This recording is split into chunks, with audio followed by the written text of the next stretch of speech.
Hello everyone. If you're watching this, it's likely you have also been watching some of my earlier videos talking about recent SMO problems, and maybe you're frantically preparing for the SMO which is going to be in about 7 days at the time where you're watching this. That's all well and good, but I would like to suggest that there are a few things that are not so much focused on the math, but focus more specifically on the SMO, which would help you a little bit, especially with the competition drawing very near. Namely, there are a few things that you should know, and these are going to be pretty helpful in a competition setting. Now, the first thing is that if you're new to the SMO, it's sometimes a little bit intimidating and discouraging. And that's because you don't really realize you're doing pretty well. Now, I would liken this to if we were going to a coffee shop. If you're going to a coffee shop and you have $5 with you versus you have $8 with you, the $8 can do quite a lot more than $5. Whereas if you're going to a very expensive restaurant, $5 and $8 are both not going to be able to do that much. So for the SMO, it is out of 25 questions. But the cutoff scores are not quite what you think they are. All of them are just kind of 2 points apart. If you were to just look at the rough estimates, now these are not exact, they go up or down by 1 or 2 points, but based on this rough estimate, you see that effectively, to get into the second round, you are only going to be slightly over 50% of the score. And if you got less than 50%, sometimes we tend to think that that's all equally bad. But 10 marks out of 25 and 8 marks out of 25 both are usually enough to get you something. So with this in mind, every question matters. My experience is that apart from Olympiads, there are no other places where there is much difference between getting 8 out of 25 or 10 out of 25. Both are equally bad most of the time. That's not the case here. So you want to be able to get every single mark possible and to not think that I can only do 5 questions and I should just give up. So, now that we know this, what do we do? Well, there are a few small little tricks that can help you to get 1 or 2 extra marks. The important thing to know for the SMO is that apart from the multiple choice questions, all your answers are integers from 0 to 99999. You do not need to provide any workings, and you will not be penalized for any wrong answers. Now that means that you can sometimes take let's just say a clever approach to try to find out an answer, even if it's not really the intended method.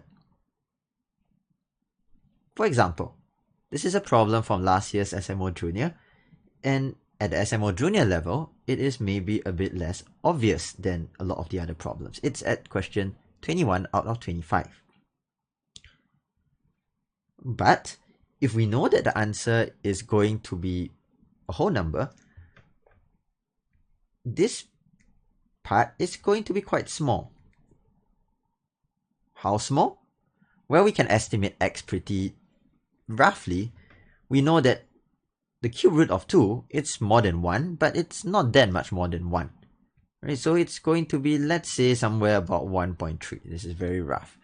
Now, cube root of 4, let's say that this is somewhere about 1.6. Again, the exact estimate is not very important. I'm just saying that they're both more than 1, they're both less than 2, and so overall, x is going to be somewhere around 4.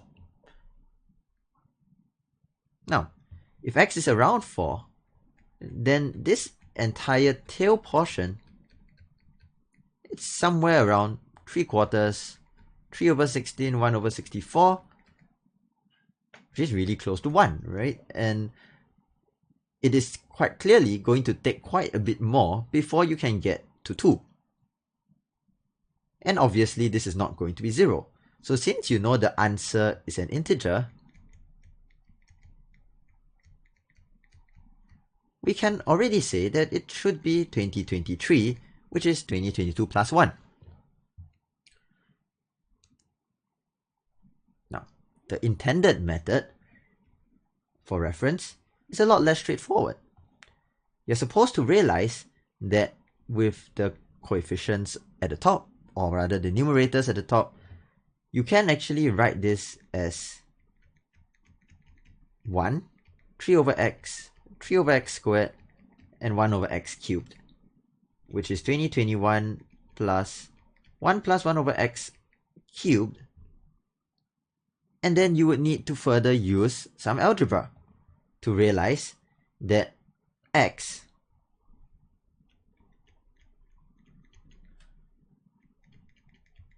this cube root 4 plus cube root 2 plus cube root 1 is actually cube root 2 squared plus cube root 2 plus 1. And then you would need to notice that you can multiply the top and bottom by cube root 2 minus 1. And using your difference of cubes identity, that would become cube root of 2 cubed minus 1 cubed, whereupon you end up with everything cancelling off, and this is equal to 2023. I'm sure you find that more difficult, and to be honest, I didn't really put in much effort to explain it that clearly. If you would like to have a clearer solution, just refer back to my video from last year's SMO Junior, where I mentioned this intended solution, but I don't think I mentioned the backdoor solution. Now, very often, there are ways that you can get an answer in a more sneaky way, so to speak. Now, let's take this question from last year's SMO Senior. We're given a square in a circle. W is just some point on the arc PQ, and one of the lengths, WS, is square root of 20.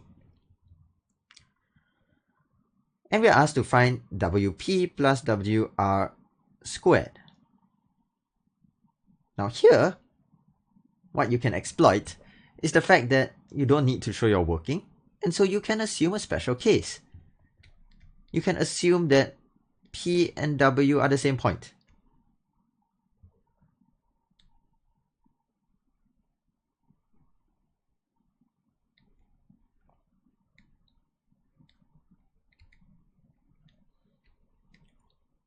Now, if I assume that P and W are the same point, then essentially what square root 20 is going to be the length of the square. WP would become 0. And WR, being the hypotenuse of that right-angled triangle, would be just square root of 40. So the correct answer is 40. And indeed, there are quote-unquote more correct ways to do this. But the key observation here is very simple. Since you don't need to present an answer in full, you can just assume whatever is convenient, and that has to be the correct answer, and take the time after the SMO to actually figure out why this is true, which is exactly what I'm going to do for this question. You can think about why this actually works no matter where we move W to. So I'm sure that you can tell this is not going to work for every single question. But we still know that the questions are meant to be fun. Most of them have to be solved quickly because, after all, you have an average of 6 minutes per problem. And most of the problems are supposed to be related to something that you have covered in your school syllabus already. Now, of course, this doesn't apply if, let's say, you are a Sec 2 student taking the SMO Open for fun. But if you're a Sec 2 student taking the SMO Junior, it should be not impossible. It shouldn't be using too many things that you have never heard before. Now you might be wondering, where's the fun in a bunch of math problems? It's a bunch of 25 problems. Where's the fun? Now, sometimes there are ways to insert some mathematical jokes, such as in these two problems, which are from the SMO Open, and don't really have a solution that is what you think is going to be. Now, I'll give you a second to look at it and to see if you can tell why these questions are meant to be a little bit of a mathematical joke.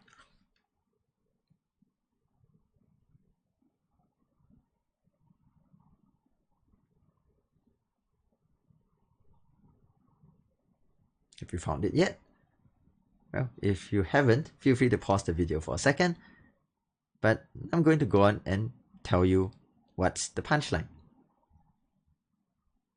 For the first question on top, you are told that a line with this equation is intersecting a plane with this equation at the point ABC, and we're asked to find A plus B plus C. Now, finding the intersection of a line and a plane is a quite normal A-level vectors question, and maybe this form of equation of a line is a bit more unusual, but it's still possible. However, there's really no need to do anything too clever, because if we look at what is asked, the point ABC is on the plane, which just means that A plus B plus C is 16, which is exactly what they asked you for. So, is that it? Indeed it is. Now for the other question, you have got this very complicated equation, and you're asked to find the largest possible value of x1 plus x2 plus x3 all the way to x100. Now, logically speaking, since you want to make the sum as big as possible, you don't want to try to push as much to x100 because that will use up your quota really fast. For example, if you even tried to make x100 to be equal to 10, then 100 x 100 is 1000, and 1000 squared already exceeds your quota. So you sort of want to push as much as you can towards the front, towards x1, say. But you can't just do that by making most of them 0, since it says positive integers. And you know what? Come to think of it, there's not actually that much space to fit into 300,000 when you're taking 100 squares of quite big numbers. So if you actually try the extreme case, which is that, well, what if they're all 1?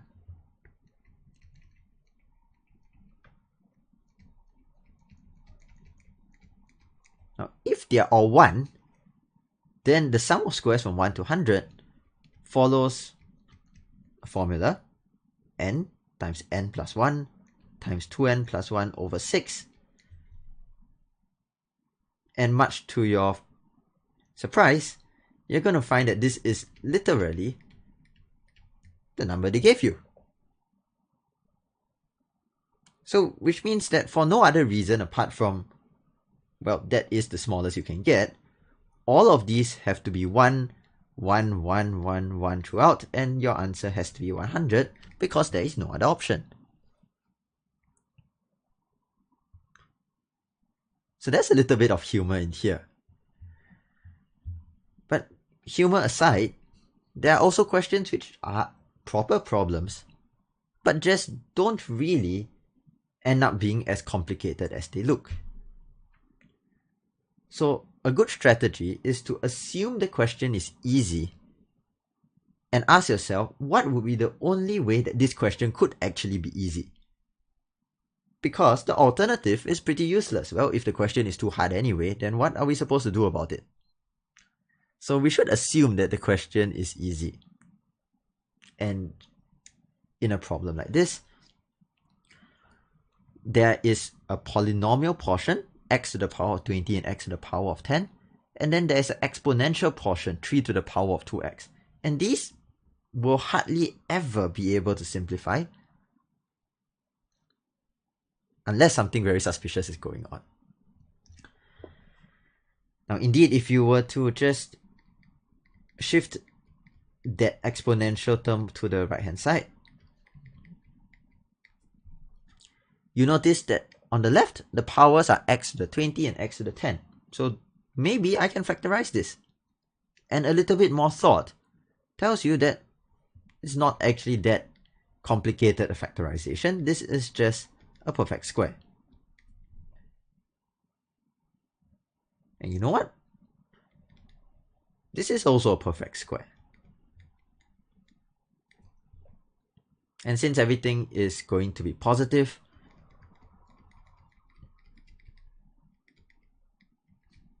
this is what we get. Now you already see x to the power of 10 and 3 to the power of x over there.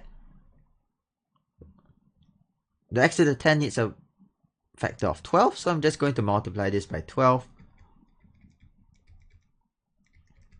And lo and behold, your answer comes out. This is a very important thing about the SMO. The questions are meant to look scary, but they cannot be impossible. There are such things as impossible questions. There are questions which you do need a calculator to solve. Now, those cannot be asked in the SMO. So you have to assume that if there is only one potential way that the question can be easily solved, that way simply has to work.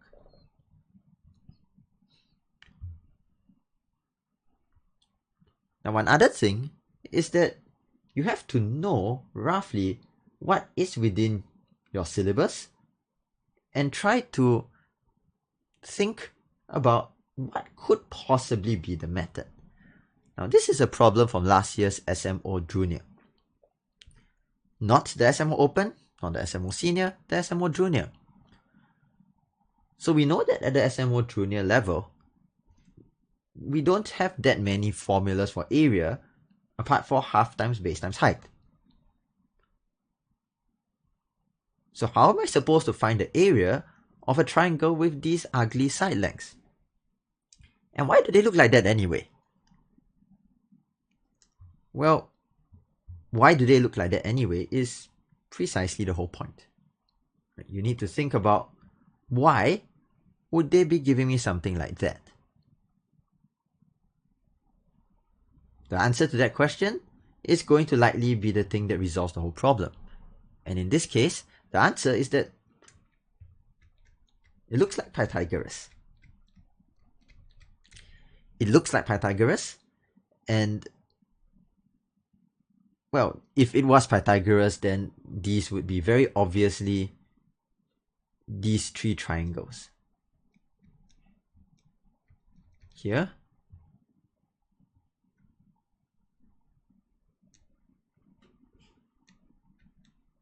here,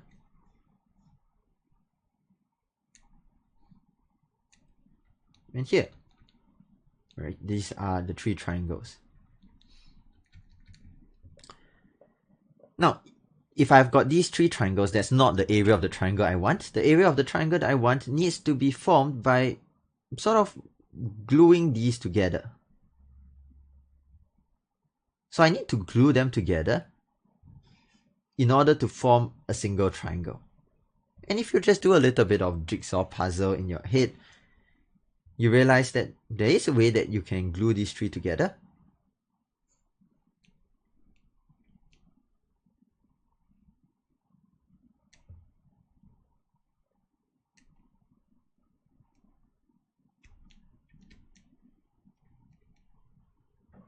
Basically, like this.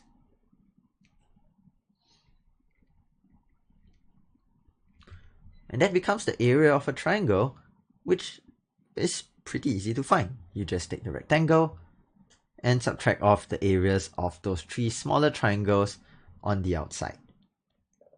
The answer here, well, you can find it, it's not so important.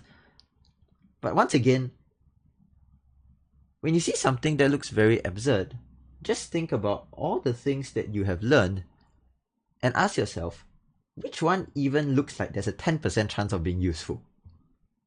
Now, if everything else has a 0% chance, then the one that has a 10% chance is your best bet. So give it a try, and you see that most of the time, the first time that you make a guess of an approach is going to give you the correct approach straight away. Now, with all this being said, the most important thing is that you have to know yourself. Right? So we need to know the targets, know the rules, know the problems, but how many problems you can solve, it's a very personal thing. Now, there's no denying that a week before the SMO, you will not be able to improve your score by 10 points in 7 days. So you need to know what are your targets and to apportion your time accordingly. If let's say you think that you have a chance of doing 15 questions, now you would like to make sure that 15 questions in 150 minutes is 10 minutes per question, but you're not going to be able to find 15 questions and straight away pick the 15 that you can solve. So you would like to maybe give yourself a bit less than 10 minutes as your maximum time on any given question. Now, if let's say that you are newer to Olympiads and you saw what I mentioned earlier and you say, you know what, if I get 8 or 9 questions, I'll be very happy. Now, that means that you can afford to take things a bit slower, double check your work, triple check your work, and experiment a bit more, especially if you have already mentally prepared that you're okay with trying, let's say, 15 questions and not really worrying about getting anything higher than that or even any chance of, let's say, getting into the second round. Likewise, if you don't like some topic, it's okay to skip it. Now, you don't want to skip every geometry question or every algebra question, but it's okay to say that I have been really unsuccessful at solving counting questions in my practice, and so therefore I'm not going to spend too much time on a counting question. There is nothing wrong with that at all. And finally, the sort of careless mistakes that you make are going to be very individual to you because you have no calculators. Now, some of you are going to tend to make more mistakes on just addition and subtraction. Some of you will not make mistakes there, but you will make mistakes in the algebra. And some of you will make mistakes in reading the question. And so, it's more important for you that you know what kind of mistakes you make and check specifically for those. Now, in the coming days, I will be going through some specific questions and topics, which I hope may help a little bit. But what I've shared here, I think, is still the most critical in the last 7 days. So do a little bit of practice on your own, but while doing practice, also put some of these into practice. Try to see if you can find answers in a surprising way. Try to see if you are able to guess the approach just based on what you have learned in school and on your own. And finally, just get to know what kind of scores you tend to get, and that will allow you to have a proper target. So that's all for now. All the best, and I hope I'll see you again soon.